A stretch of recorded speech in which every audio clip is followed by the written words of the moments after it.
تو یہ ایک سوال ہے کہ آپ کس طریقے سے اچھا علم حاصل کرتے ہیں، سن کے یا پڑھ کے؟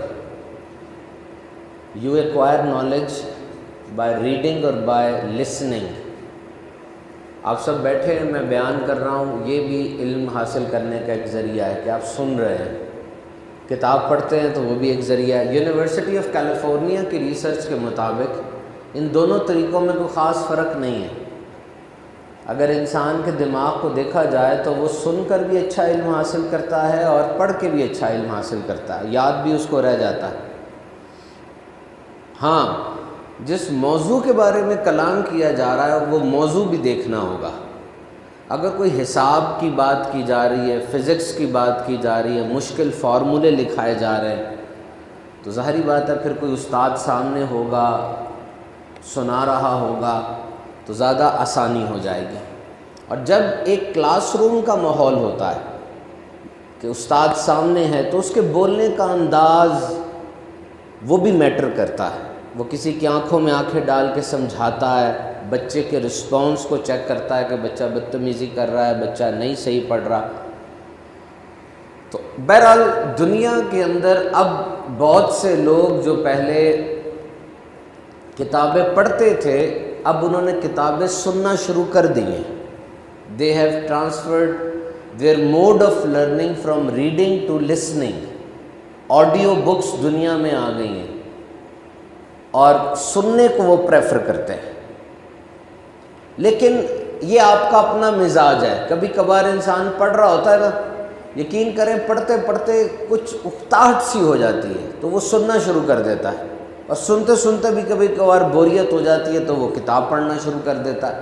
تو both the modes are good۔ ہاں، جب آپ پڑھ رہے ہوتے ہیں تو الفاظ کس طرح بنائے گئے ہیں، الفاظ کے ساتھ ایک دوستی ہو جاتی ہے، جبکہ سنتے وقت آپ الفاظ کو دیکھ نہیں سکتے۔ تو both the methods are good۔ لیکن ایک بات ضرور یاد رکھیں کہ جب بھی آپ کوئی چیز سنیں تو اسے لکھ لیا کریں۔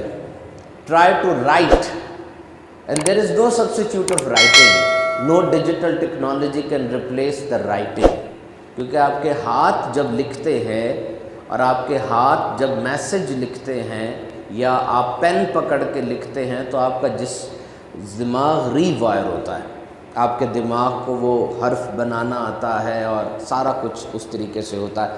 قرآن مجید میں آیا یعنی وہ رب بڑا کریم ہے جس نے قلم کے ذریعے لکھنا سکھایا، جس کے ذریعے غائب امور کی پہچان ہوتی ہے۔ حضرت عبداللہ بن عمر رضی اللہ عنہ سے روایت ہے، میرے آقا نے فرمایا علم کو قید کر لو، علم کو قید کر لو۔ عرض کی یا رسول اللہ اسے قید کرنا کیا ہے؟ فرمایا علم کو لکھ لینا اسے قید کر لینا ہے۔ کسی کا قول میں نے پڑھا، بڑا اچھا لگا کہ جو کچھ میں نے سنا لکھ لیا، جو لکھا یاد کر لیا، اور جو یاد کیا اس نے مجھے فائدہ پہنچایا۔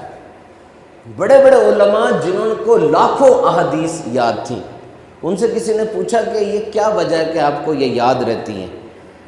تو وہ فرماتے ہیں کہ باقی وجوہات تو اپنی جگہ لیکن ہم بار بار اس کو پڑھتے رہتے ہیں۔ تو اگر آپ کسی جگہ پر آئیں اور آ کر آپ کوئی چیز سنیں، اگر وہ چیز آپ کو پہلے سے آتی ہے تو سبق پکا ہو جائے گا آپ کا۔ اگر وہ نئی چیز ہے تو یہ نعمت ہے کہ نئی چیز سیکھنے کو آپ کو مل رہی ہے۔ تو میرے آقا صلی اللہ تعالیٰ علیہ وسلم کا موڈ آف ٹیچنگ وہ آپ بیان فرماتے تھے، واعظ فرماتے تھے، تعلیم و تربیت کے لیے لیکچر دیتے تھے اور صحابہ کرام اس کو سنا کرتے تھے۔ سب سے پہلے تو یاد رکھیں حضور کے دربار میں کسی قسم کی روک ٹوک نہیں تھی۔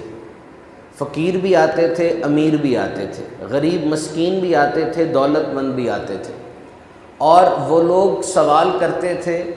اور اگر کوئی غریب مسکین سوال کرتا تھا کسی امیر کو اس کو ٹوکنے کی جرت نہیں ہوتی تھی، اور اگر کوئی سوال لمبا کر دیتا یا کوئی ایسا سوال کرتا جس کا کوئی اتنا محل نہ ہوتا تو حضور اس کو بھی تحمل سے سنتے تھے اور دین اسلام کی تبلیغ اس کو کرتے، مسائل اس کو